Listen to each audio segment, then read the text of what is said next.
Terima kasih untuk Anda yang masih bergabung bersama kami dan sebelum kita lanjutkan perbincangan, tim redaksi kami sudah merangkum beberapa informasi grafis dan mungkin saja bisa menjadi salah satu referensi untuk Anda. Langsung saja kita ke grafis yang pertama, kita akan coba lihat laju pertumbuhan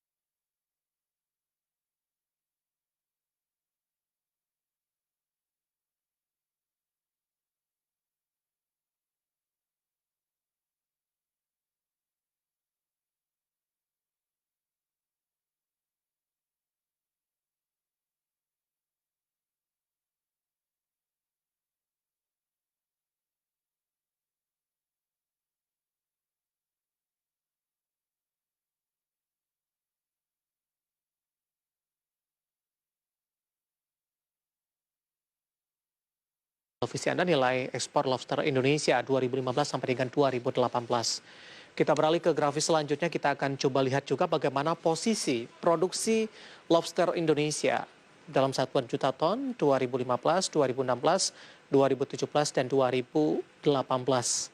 Di mana di 2017 ini mengalami peningkatan yang cukup signifikan di 18,4 juta ton. Selanjutnya kita akan coba lihat nilai ekspor benih lobster Mei sampai Agustus, pemirsa. Di 2020 dapat Anda saksikan juga di layar televisi Anda. Ini mengalami peningkatan yang cukup signifikan di Agustus. Di 2020 ya, kami klarifikasi untuk tahunnya itu di Agustus 2020 ini mencapai 6.431 miliar dolar Amerika maksudnya dalam hal ini. Nilai ekspor benih lobster Mei Agustus di 2020. Kemudian kita akan coba lihat juga fakta penindakan pencegahan penyelundupan benih lobster di 2015 sampai dengan 2019. Kemudian juga di 263 kasus penyelundupan digagalkan, 9,8 miliar ekor benih lobster diselamatkan dan potensi kerugian ada di 1,37 triliun rupiah. Itu dia beberapa informasi grafis yang berhasil dirangkum oleh tim redaksi kami. Kita lanjutkan kembali perbincangan bersama dengan Bapak Farid Ridwanuddin yang merupakan Deputi Pengelola Pengetahuan Kiara Koalisi Rakyat untuk Keadilan Perikanan. Pak Farid masih bergabung bersama kami, Pak. Ya, tampaknya ada gangguan internet, Mas. Tapi suaranya saya dengar ya. Ya. Saya coba lanjutkan kembali Pak Farid. Tadi sudah kita bahas terkait dengan kebijakan tersebut plus minus dengan kebijakan yang sebelumnya, kemudian juga kebijakan yang ada sekarang begitu. Dan tampaknya tadi Kiara posisinya lebih netral, Pak. Memang dibutuhkan juga, tidak harus full konservasi, tapi dari sisi bisnis juga harus dipikirkan juga, tapi tetap terkendali dan mengikuti, dipikirkan juga, tapi tetap terkendali dan mengikuti aturan-aturan tertentu, sehingga keberlanjutan dari sumber daya tersebut tetap berlanjut ke depannya, begitu Pak Farid. Kemudian terhadap concern pemerintah, Pak Farid, bagaimana Anda melihat Indonesia lebih dikenal dari sisi geografisnya dominan oleh perairan? Apakah ini sudah termanfaatkan secara keseluruhan sampai sejauh ini atau masih jauh dari harapan, Pak? Terutama sebagai salah satu penopang ekonomi ke depannya. Ya, ini pertanyaan menarik, Mas ya. Kalau kita baca data resmi yang dipublikasi oleh Kementerian Kelautan Perikanan ya, KKP itu menyebut kita punya potensi perikanan tangkap itu 12,5 juta ton per tahun. Ya. Nah, sementara ya pemanfaatannya misalnya kalau kita lihat data 2018 itu baru 6,71 juta ton. Jadi kalau dilihat dari stok dengan pemanfaatan itu bisa kita sebut belum begitu banyak pemanfaatan. Nah, tetapi kalau kita lihat per komoditas, Mas ya, kita lihat statusnya per komoditas, kita akan menemukan fakta-fakta yang berbeda gitu. Jadi ada komoditas-komoditas tertentu yang ya statusnya sudah fully dan over exploited ya. Ada juga misalnya statusnya yang masih hijau gitu. Nah, tetapi secara umum kalau kita lihat komoditas-komoditas tertentu perikanan di Indonesia itu didominasi oleh warna merah dan kuning, termasuk misalnya salah satunya lobster yang sedang kita diskusikan ya, statusnya merah dan kuning. Jadi Saya kira secara umum ya nilai pemanfaatannya masih 6,71 juta ton per tahun khususnya tahun 2018 dari 12,5 juta ton per tahun potensi yang ada. Nah, tetapi kalau kita lihat detail per komoditas itu statusnya beragam gitu, berbeda-beda, tidak bisa kita pukul rata karena ada jenis ikan tertentu yang sangat banyak dicari seperti tuna misalnya ya, dan juga lobster.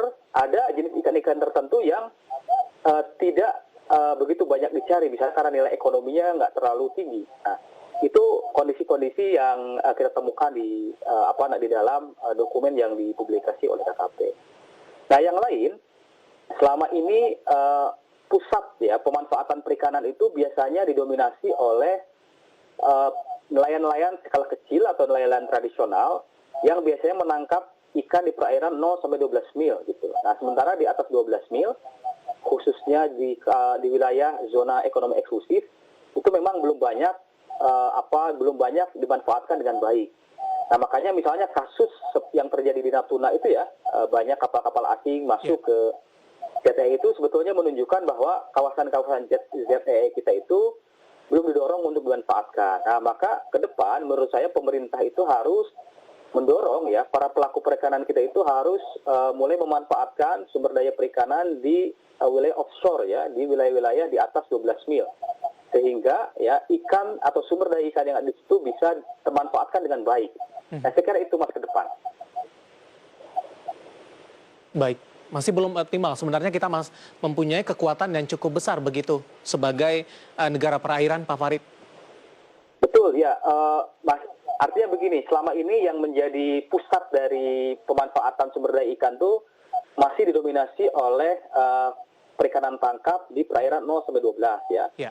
Nah, sementara di atas itu, yang khususnya di kawasan perairan di zona ekonomi eksklusif, itu belum termanfaatkan dengan baik. Nah, maka salah satu PR ke depan, menurut saya, pemerintah harus mendorong ya para pelaku perikanan rakyat, nelayan itu bisa masuk memanfaatkan sumber daya ikan di kawasan offshore ya, di perairan-perairan yang memang belum termanfaatkan dengan baik. Nah, saya kira itu ke depan PR besar pemerintah Indonesia di dalam sektor perikanan kita, Mas. Baik, sementara untuk kasus ekspor bibit lobster ini merupakan bagian kecil dari itu, Pak Farid. Sementara masih banyak permasalahan-permasalahan lain. Ya, banyak sekali permasalahan di sektor kelautan perikanan ini, Mas. Lobster hanya salah satu saja.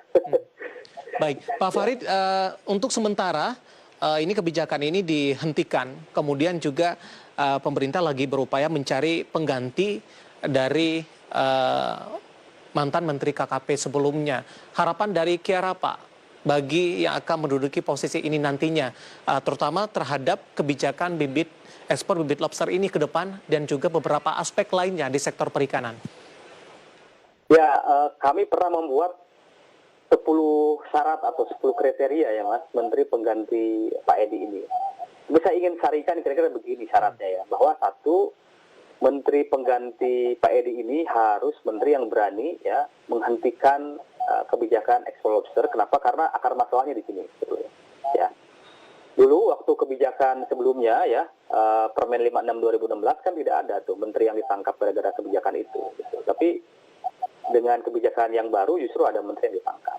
Itu satu ya. Saya kira perlu ada menteri yang berani mengubah kebijakan ini, menghentikan kebijakan ekspor lobster. Nah, yang kedua juga di dalam praktiknya ya, kita tahu bahwa di dalam perumusan kebijakan secara teori harus melibatkan banyak pihak ya, terutama nelayan. Nah, tetapi di dalam kasus perumusan kebijakan lobster ini kan nggak dilakukan. Nah, menurut saya perlu menteri yang baru ini memiliki komitmen ya untuk selalu melibatkan banyak pihak khususnya nelayan di dalam merumuskan apapun kebijakan yang akan dirumuskan oleh KKP. Kenapa? Karena dampaknya akan dirasakan oleh nelayan ya. Nah, selanjutnya juga kami meletakkan syarat Menteri KKP yang baru itu harus berani ya merevisi peraturan menteri yang bermasalah dan menegakkan hukum dari peraturan menteri yang baik gitu ya. Banyak aturan-aturan yang sebelumnya dirumuskan dengan baik dan itu tidak ditegakkan gitu, tidak ada law enforcement-nya. Salah satunya kasus atau peraturan yang melarang alat tangkap merusak atau cantrang itu. Saya kira itu menteri yang baru perlu tegas di dalam masalah-masalah seperti itu, Mas. Baik, Pak Farid, waktu kita cukup terbatas, Pak. Terima kasih sudah meluangkan waktu di Idea Channel dan semoga bisa menjadi referensi Pak Farid. Sehat selalu, Pak. Terima kasih, Mas, Baik. sudah mengundang. Semoga kita sehat Terima selalu. kasih Pak Farid Ridwanudin yang merupakan Deputi Pengelolaan Pengetahuan Kiara atau Koalisi Rakyat untuk Keadilan Perikanan. Kita akan jeda kembali terlebih dahulu dan sesaat lagi Marga Review akan segera kembali dengan topik yang berbeda.